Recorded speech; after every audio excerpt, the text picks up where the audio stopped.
Hello everyone, good day to you. We will now continue with lecture 4, which is on stakeholders. Under the torrent system, it is important to have a stakeholder appointed in all sale and purchase transactions. The role of a stakeholder. What is the meaning of a stakeholder? Why do we need a stakeholder? And his significance in holding that position. Meaning of stakeholder. When we are looking at trying to define who is a stakeholder, it has been defined in many cases, but very succinct definition, a very simple definition is to be found in the case of Bert and Claude Cousins. Whoever is in possession of the money is often described as a stakeholder.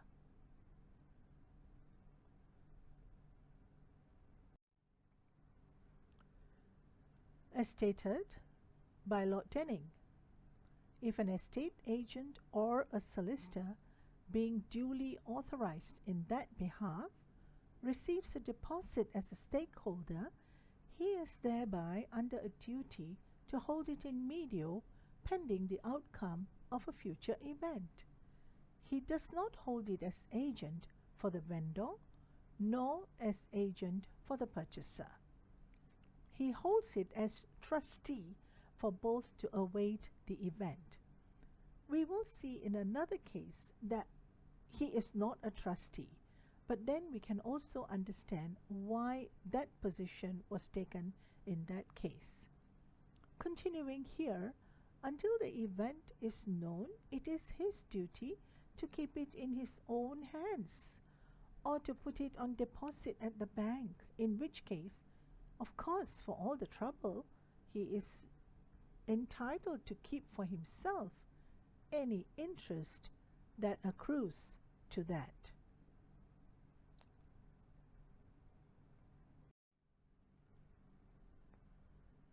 Why then do we need a stakeholder? There is what we call a situation here. The bank will refuse. For example, you're using a bank loan. Not everybody walks around with millions in his pockets. The bank refuses to release the loan to the purchaser of the piece of land or house or whatever until a charge has been effected. For the charge to be effected, there must be money. The purchaser is waiting for that money, and the vendor must release the title to the bank so that the charge can be created in the name of the new purchaser. Vendor is reluctant. He is not going to pass over the title unless he can hold the money in his hands. So, an impasse is reached. It doesn't help because under the torrent system, Section 89 of the NLC 1965 is important. Under the torrent system of registration of titles, the property does not pass until the transfer has been registered. It is only registration that can vest and divest title.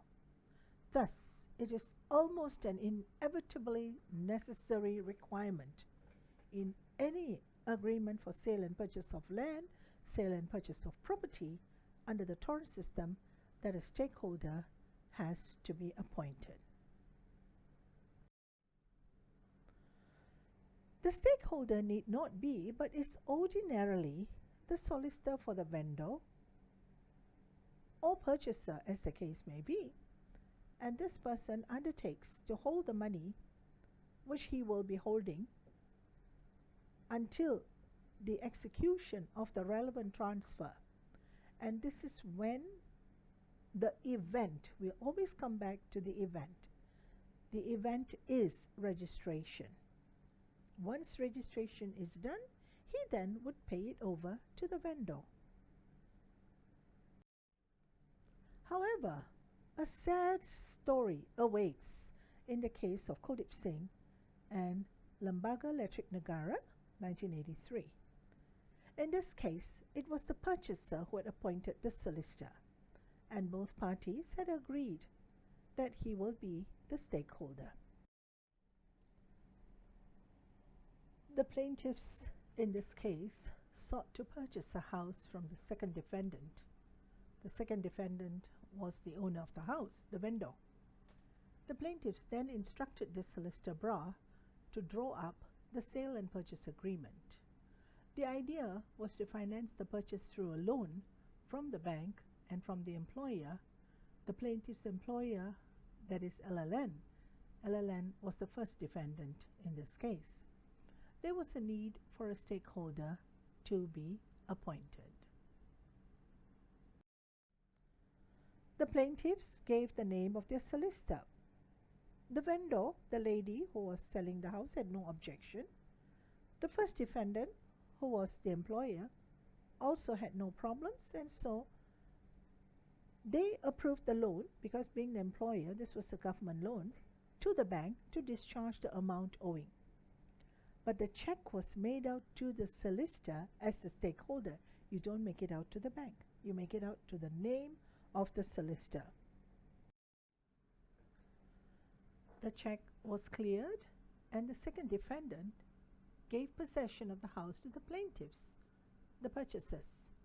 There was no problem here because, well, the check had been cleared.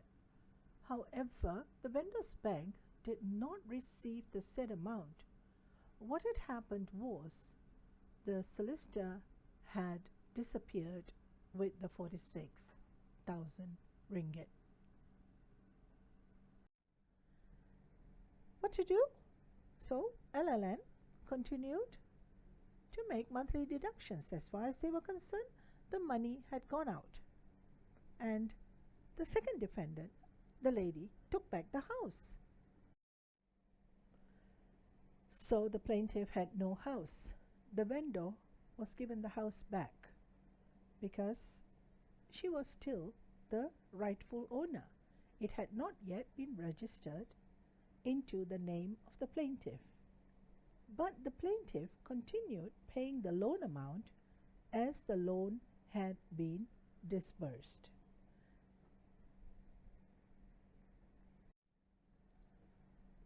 Who bears the responsibility? Now, under the law governing stakeholders, the person who has a right to the money at the time the offense occurred was the person who would bear the loss. The event. Remember, I told you, pay particular attention to the event. What was the event in Kodip Singh's case? It is very obvious that the event was not registration.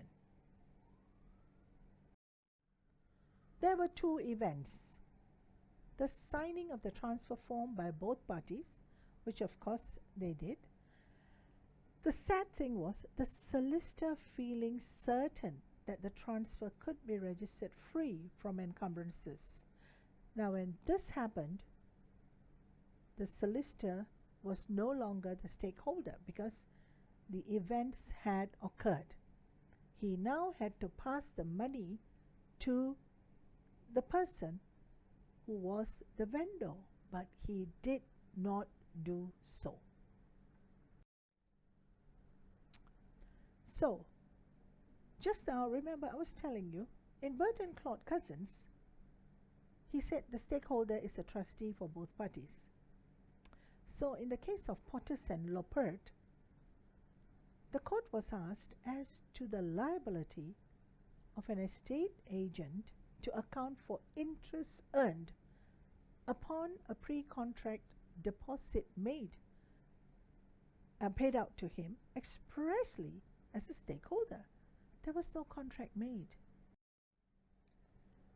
If you remember, in the case of Bert and Claude Cousins, Lord Denning stated that the stakeholder is a trustee. But in this case, the Loppett's case, you find that a stakeholder is not a trustee or an agent. He is a principal who owes contractual obligations to the depositors.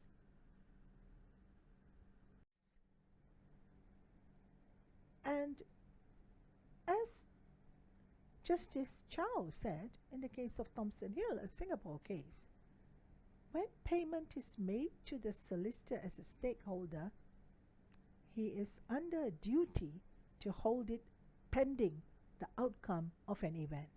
The word event keeps popping up. So, he is holding the money not as an agent for the vendor or as an agent for the purchaser, but until the event happens.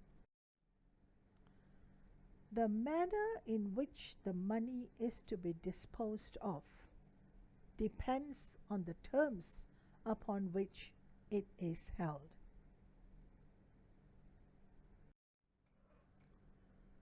We have to look back at the agreement, where the agreement clearly states that any payment out of the money in the solicitor's possession was to be done by them in their capacity as the purchaser's solicitors, assuming in this case that the purchaser had appointed them.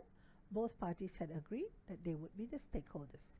Now, the solicitors as stakeholders would be legally bound to pay out the balance of the purchase price deposited with them to the respondents once the transfers and charges over the land had been registered.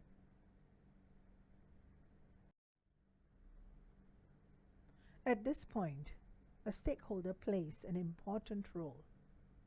He has the obligation to hand over the money to the vendor after the property has been transferred to the purchaser.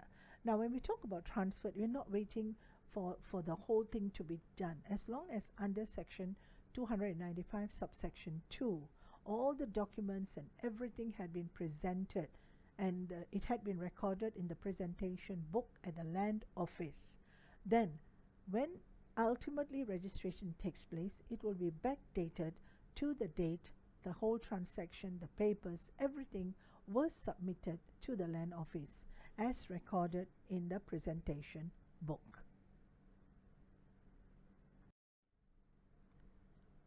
This will be so even if the solicitor had been appointed by the purchaser. Now, it doesn't matter who appoints him. Once registration takes place, the money has to go to the vendors. The event, therefore, as I've been telling right from the beginning, the event is the important and significant player in the law governing stakeholders under the Torrens system. Here are some of the cases that you will need to look at and do study hard for the examinations, and also not so much as to pass examinations, but more to understand the concept and the principles governing stakeholders. In conclusion, a stakeholder in a sale and purchase transaction is one, irrespective of who had appointed him, whether vendor or purchaser, who undertakes to hold the money. This is why we call it a legal undertaking. He gives an undertaking to hold the money paid over by the purchaser pending the outcome of a future event upon which he would pay it over to the vendor.